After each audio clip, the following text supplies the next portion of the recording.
Hi, I'm Lydia Liebman from Education Update. I'm here with Dave Liebman, saxophonist, and also my dad.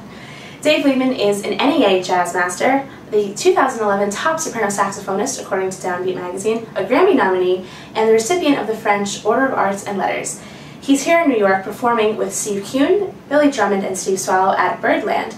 So we caught up with him before his performance. We'll check that out in a little bit, but before that, let's see what Mr. Liebman has to say. So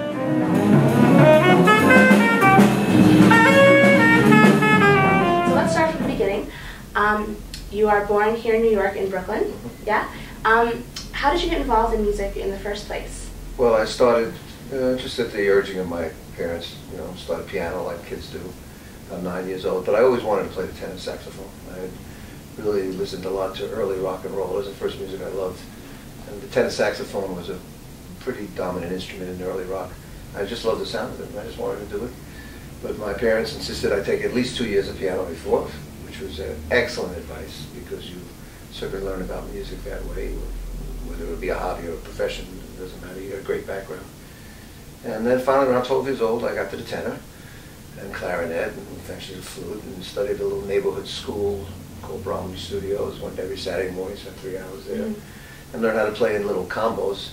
And eventually, by the time I was 13, actually, that summer of 13 years old, because I'm September, so right before I was 14, I began working at hotels in the Catskill Mountains, which is a resort area about 100 miles north of the city. And that's where I spent the next summers, 5, 6 summers and weekends, and playing dance music, but literally learning how to be a kind of a professional musician, even though I didn't have any idea that it would end up that way. Now, who were some of your mentors growing up that helped you get to that point and then further and beyond? Well, first of all, as usual, it's friends and peers. In my case, a piano player, Mike Garson, who was very close with me, and we were buddies. Another guy, Steve Liebman, who eventually went on to be one of the administrators at the Berklee School of Music. And we would go see Coltrane together. And of course, I should mention that already at 14 years old, I was going to jazz clubs in New York City. There was the Village Vanguard, Birdland, a place called the Half Note. These were the main places, Village Gate. And I saw Coltrane live, John Coltrane live, at 15 years old. And, I always say if there was any one day that changed my life, it would be that first time I saw him, and subsequently returning to see him so many times. And just that music that they played and that group played, and just made me, it made me want to just play that music. Again, not thinking about a life or a career in music, but just that I really loved it. Inspiration, because there's nothing like seeing the music live. Of course, yeah. You're in front of it, you see it, and if you play that instrument, you see somebody playing it so magnificently, you go like, wow, maybe I could be better and try that. So that's kind of what happened. So those were some of my friends who accompanied me on these early working gigs and on these going to see jazz. Gotcha. And speaking of seeing John Coltrane as being one of the monumental moments of your musical career, what were some of your greatest accomplishments up to this point that you've gone through as a musician, and some of the best moments you've had as a musician playing with other people? Or you mean as of now? In general, yes. Well, go ahead 50 years. And a few things. I remember a concert in India with my first group, Lookout Farm. We played in Calcutta, and just the vibe and the feeling and the people in the audience and the way Calcutta was, it was pretty heavy scene to see that. We had come from Tokyo to Hong Kong. This was a State Department tour, and landed in Calcutta in the middle of the night, and they literally were picking bodies up, body bags off the street. We had heard that, and it was true. But then when we played, it was the feeling from the audience was amazing, and I remember that concert. I remember another one that I did notable was in celebration of John Coltrane's passing in 1987 in Tokyo. And of course, it was a great honor to be with one of the greats of all time. Playing opposite him was Wayne Shorter, and that was a great occasion. And then I must say that a few months ago, when you were there, was this concert with this incredible singer, guitar player, composer named Ginga in Sao Paulo, Brazil. And that was a great night. Fantastic. So those are some concerts. And when you do so many, of course, everything becomes a blur. But those are the 3 that stick out now in my mind. Cool. And as we can see, Mr. Liebman has had quite an extensive history in the music, naming a couple different experiences he had, as well as playing with Miles Davis and Elvin Jones. I was very fortunate to serve as an apprentice, sort of apprentice, because in those days that's the way in the jazz world you worked with a leader of notoriety, and you got your experience and also your accreditation in the industry. If you were with somebody like Miles Davis or Elvin Jones, who had played drums with Coltrane, and that was really my, kind of proving ground. And from then on, you have whatever you do, you're on your own, because that's kind of at the top of the line. Mm-hmm. I was very fortunate. This was the early '70s, and I just was, got good luck.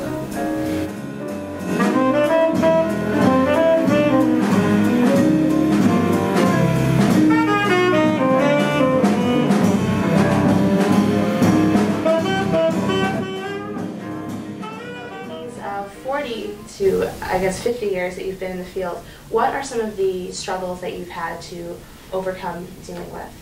Well, I mean, I had, first of all, just as a child, I had polio in 1949, the last big epidemic. Probably a lot of people listening or watching this interview don't even know what polio was. Thank God, because like smallpox, it's more or less been eradicated. But and so I had my leg, and always had operations and blah blah blah. So dealing with that was one thing, but of course when you're a child, you don't really think of things as a handicap. You barge ahead and you bull through, and you're what you are. And I was active and never really didn't seem to hold me down. Carrying 3 horns around the world, tape recorders, and pack. Somehow I was able to do it. In fact, with Miles Davis was very interesting, because in my period with Miles, he had trouble with his legs, and he used to look at me and say, "How do you do that?" I can't walk. So I don't know, Miles, because I never thought about it. But that was one thing. Another thing was being accepted in the jazz world. I mean, jazz musicians are very ecumenical, and they're very giving and very open. Mm-hmm. But it was mostly, traditionally, and the majority of the great musicians were, African American. Right. And not that there was any kind of bias, but you were entering another world. Right. As and as usually the African Americans have had to deal with in our country with the history of racism. But this was kind of the opposite. And there were some moments, and there were things, and you had to think about it, and you had to get accustomed to other ways of communicating, and of course that with the music.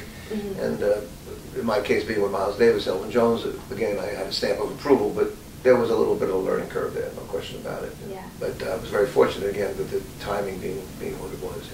Great. Mm-hmm. All right, well, let's switch gears a little bit and talk about what you do besides performing and touring. You're also a teacher, right? A lot of education. Jazz is very popular. It wants to be learned. People want to learn it. And it started in America, for the most part, jazz education, and Western Europe, but it's now grown everywhere. There's an organization that I'm the head of and the founder of called the International Association of Schools of Jazz, and if anybody's interested, they just go with IASJ. And that is 40 countries involved, and that's basically jazz schools all over the world networking together. So now it's everywhere. It's of course, in Eastern Europe, it's Australia, it's Japan, it's Israel, we have a school in Korea, that's a member of Thailand. Jazz is really a universal language, definitely is, and it continues to grow outside of America. So teaching has been, first of all, a major thing I've been doing. I was writing a lot of books and instruction videos and so forth, and being, doing workshops all over the world and so forth. And I must say it's very gratifying to teach this music, because it's not necessarily going to be that everybody I talk to is going to be a jazz musician. I mean, there isn't enough room for all of us. Right. But that they get exposed to this music, which is just it's a great tradition. It's a wonderful music. It's really, in a way, the history of America in the 20th century. Has a lot of parallels with the way the country grew. And it's a music of individuality and of cooperation, because we play with others and communicate, and yet we are, the so-called soloists at the moment. And it's really a great exercise for young people to see. And usually with jazz, I mean, a lot of people come from pop to jazz. They hear pop as teenagers. That's what they do. It's a social thing. Right. But if they get exposed to jazz, and of course the if is the point, and we do our best to make it available in schools and so forth. But if they get exposed to jazz, 9 out of 10 young people will say, "God, that's very interesting. I love it," and will probably love it for the rest of their lives, because it's like classical music. It stays with you. There's enough to. It's a big well to drink from, and you can keep doing it and keep learning about it. Right. And of course, the history is on tape and on film, and so it's really available, readily available. YouTube has been amazing, because it's brought the masters that you would have had to have been there. Now the films of them that have been released from various TV and festivals and so forth that are letting it go out. So you could be sitting in the middle of another country that doesn't even have jazz, and you can see John Coltrane live in your bedroom through the computer. It's fantastic.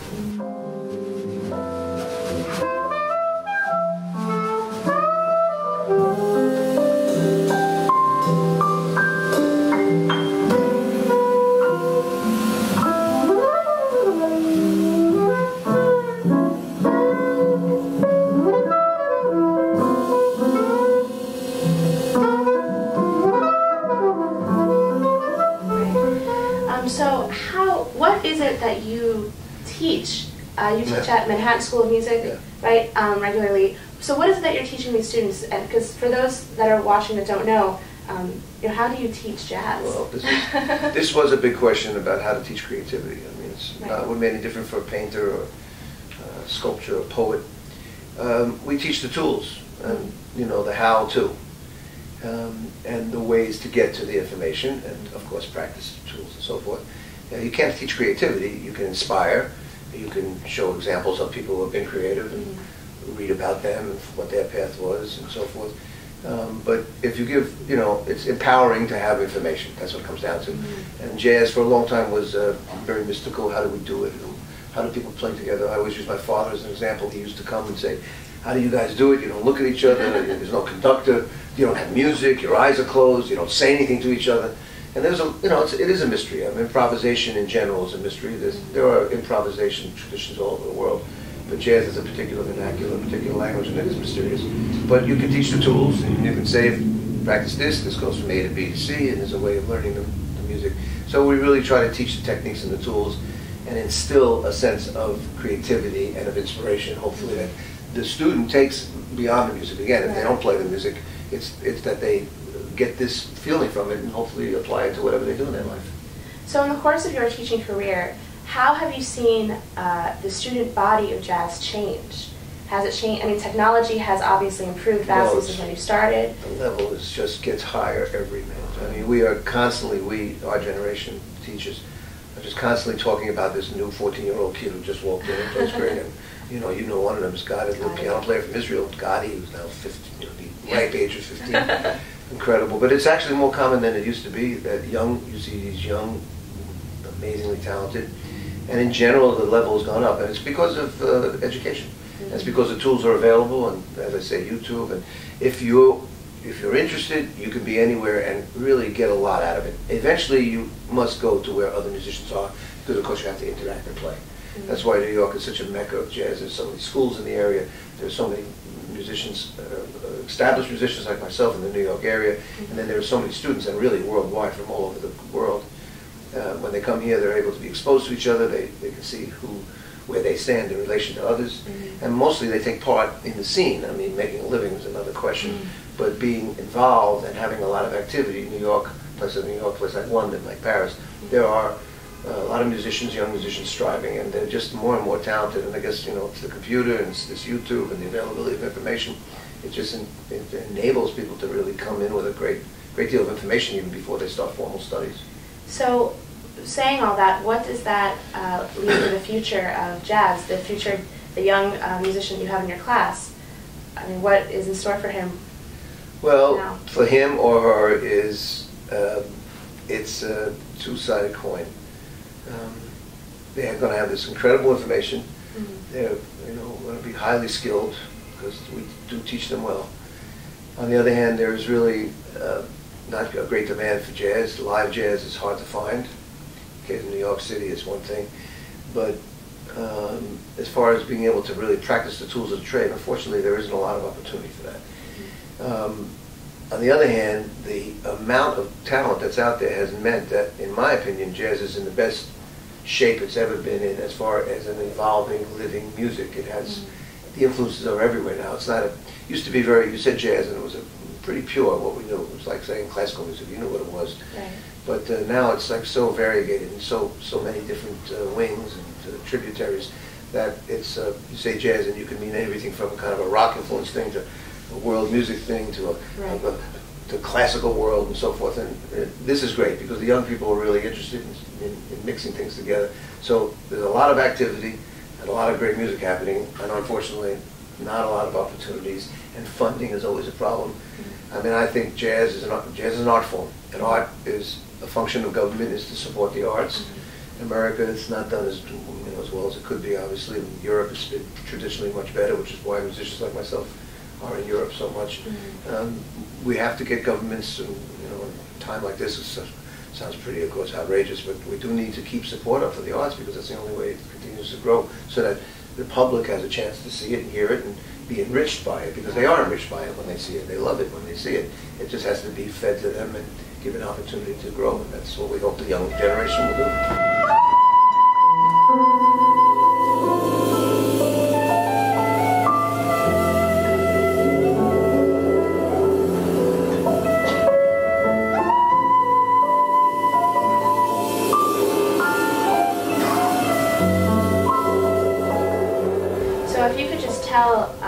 Give an upcoming jazz student any words of advice, what would you say to them? Well, you have to wear many hats. I mean, that's true in any business. Look, you're going into media, you're going to have to be able to do a lot of things. It's here you have to play a lot of styles of music. You should be able to write and arrange. You have to play a couple of instruments. You have to understand the business now, because self-promotion is now mandatory. You got to understand finances, taxes, how to run a band, how to get everybody at the bus on time, how to book a plane in a hotel. I mean, these are things I do every day, as you know. I'm busy with logistics. It takes up most of my time getting there. The playing is 2 hours. It's everything that enables you to get there. And that would be one thing. And of course, I do recommend, actually, now more and more, the idea of double major. So for those entering college, coming out of high school, they want to be jazz, they want to study jazz. That's great, follow the dream. But I really think that they should double major in something else that is practical, of interest, and it doesn't have to be related to music. It could be in a side kind of ways. But usually jazz, people getting into jazz are usually among the brightest of the bunch. I mean, they're usually highly intellectual. They're very computer savvy because of the music, and obviously talented and creative. I think that sure that you do double major, you're going to have much more of a load, and you're going to have a heavier workload. But these kids, they have the abilities to do it. So I'm sort of urging that more and more, especially because it's so expensive. Going to school is such an expenditure. You have to take loans and everything like that. The music can be learned in a shorter time than the necessary 4 years. It's true. You can really get it if you want it. So I try to urge them to do the music because they love it and enjoy it. You never know how the ball will bounce. On the other hand, to try to do something more practical also. So I urge double major to entering college students. Great. So my last question for you is, what is in store for you in the future? What do you have coming up? What are you doing? And where can the people that are watching this interview find you? Well, first of all, they can always go to my website and the Facebook. Somebody takes care of that for me. You, actually. You, another person I've hired. And of course, on my website, davidliebman.com, I keep a calendar and so forth. But also my website has a lot of things of interest, articles on the education. There's many articles I've written, a lot of information available. For example, 2 weeks ago, we're back at Birdland for my 65th birthday with my big band, regular 18-piece big band for a week. And then I'm on tour. I'm going to Russia and Rostov, and then I'm going to Paris and Nice, a concert with a Swiss trio, because I take part with other musicians around the world. I'll join them for a few days. I have a really interesting project happening in November, very much like we did this Ginga thing in Brazil, trying to accommodate myself and learn a little bit of Brazilian music. I'm going to have a chance to go to the Andalusia area of Spain, Granada, Sevilla, and play with real flamenco guys. So kind of fusion of Dave meets the flamenco. But that's a really heavy body of music, and great and passionate music. I love it. So that's a project for November, and then I have a tour in December with one of the guys I work with quite often, pianist Mark Copeland. We do a European tour in duo. So the projects keep unfolding, and a musician like myself goes from project to project and prepares. Like tonight, I'm going to go to the club and practice for tomorrow to play with a group out by us where we live, Deerhead Inn, and then look at music that you and I are doing on Tuesday. Antonio Carlos, Joe Bean, we're going to do. You're going to sing a little bit. So we constantly move from project to project and keep invigorated that way and keep inspired and keep active. And that's, I'm very grateful for that. Excellent. Well, thank you so much. Good job, Lydia. Dad. Thank you, Lydia. And so you heard the words from the jazz master himself, Dave Liebman, and now we'll check out just a little bit of his gig at Birdland with Steve Kuhn, Billy Drummond, and Steve Swallow. Thank you so very much for watching, and I'll talk to you all soon.